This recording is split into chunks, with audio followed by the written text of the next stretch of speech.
Kadian, general Kadian, क्या जो Israel action ले रहा है गजा पट्टी पर, क्या वहां कारपेट बॉम्बिंग हो रही है? क्या वहां सिविलियंस को निशाना बनाया जा रहा है? क्या उनका मकसद सिर्फ गजा पट्टी में आतंक फैलाना है और वहां इन आतंकियों को ढूंढना मुश्किल है क्या? देखिए, सिविलियन की कैजुअलिटी होना तो लाजमी है। गाजा पट्टी टोटल 365 स्क्वायर किलोमीटर की जगह है जहां 22 लाख से ज्यादा लोग रहते हैं। हमास ने अपने जो एसेट्स हैं वो तो अंडरग्राउंड टनल में डाले हुए हैं, हवाई जहाज वहां तक नहीं पहुंच सकता। वो तो सिविलियन के साथ मिलकर रहते हैं, तो आप सिविलियन कैजुअलिटी को अवॉइड नहीं कर सकते। सवाल यह है, आपने बिल्कुल सही ये बताया, हमास हैं कौन? ये पीएलओ का हिस्सा थे। कुछ लोग हर मूवमेंट में मॉडरेट होते हैं, कुछ हार्डलाइनर होते हैं। ये हार्डलाइनर थे, इसीलिए 87 से भेदभाव हो गया था इनका जब ओस्लो अकॉर्ड की बात चली, और 2007 में इन्होंने सत्ता संभाली।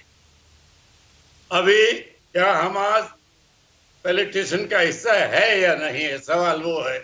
अगर हिस्सा नहीं होता तो फिर पैलेस्टीनियन अथॉरिटी को इनकी निंदा करनी चाहिए थी। सपोर्ट शायद नहीं करी हो, लेकिन निंदा नहीं करी है।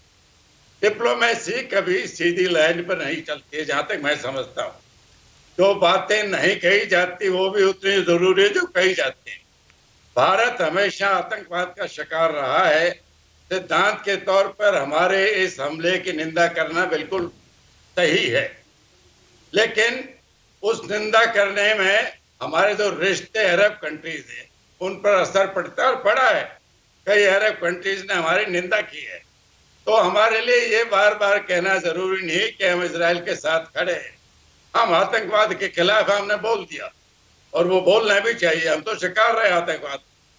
ये तो पहली बात, तो लड़ाई मिलिट्री की नहीं है। मेरा अपना पर्सनल राय है कि पैलेस्टीन की स्थापना ही इतिहास की गलती थी। अगर इनको नया देश बसाना था तो जर्मनी की धरती पर बसाना चाहिए था। वो वार के रेपरेशन भी होती। इन्होंने इनको मारा तो जर्मनी ने था। आप अगर ऐसी जगह जो पहले पैलेस्टीनियन की धरती थी, हालांकि वहां ब्रिटिश कॉलोनियल कंट्रोल था, मैंडेट थी, लेकिन धरती तो पैलेस्टाइन की थी वो हिस्टोरिकली। अगर आप वहां लाके कुछ ऐसे लोग बसाते हो जो चारों तरफ उनके दुश्मन है, यही वजह है कि पहले भी 4 लड़ाइयां हो चुकी। हमास के साथ ये पहला मौका नहीं है, 2-3 बार लड़ाई हो चुकी। तो ये तो लड़ाई हथियारों की नहीं है, ये लड़ाई विचारधारा की है। जेरूसलम तीनों धर्मों के लिए, जिसमें जुदाइज्म, इस्लाम और क्रिश्चियनिटी, ये एक बड़ी पास जगह है। क्रिश्चियन भी इसको समझते हैं, हालांकि वो मॉडरेट है, वो एक्सट्रीमिस्ट नहीं है। वो तो कहते हैं कि क्राइस्ट ने अपना बचपन यहाँ गुजारा था, वो प्रीचिंग उन्होंने यहाँ की थी, और उसको क्रूसीफाई भी जेरूसलम में किया था। इस्लाम के लिए ये तो अल अक्सा की मॉस्क है, वो मक्का मदीना के बाद तीसरी सबसे जरूरी मानी गई है। और जुदाइज्म में जूस भी समझते हैं कि उनके एंसेस्टर्स यहाँ पैदा हुए थे।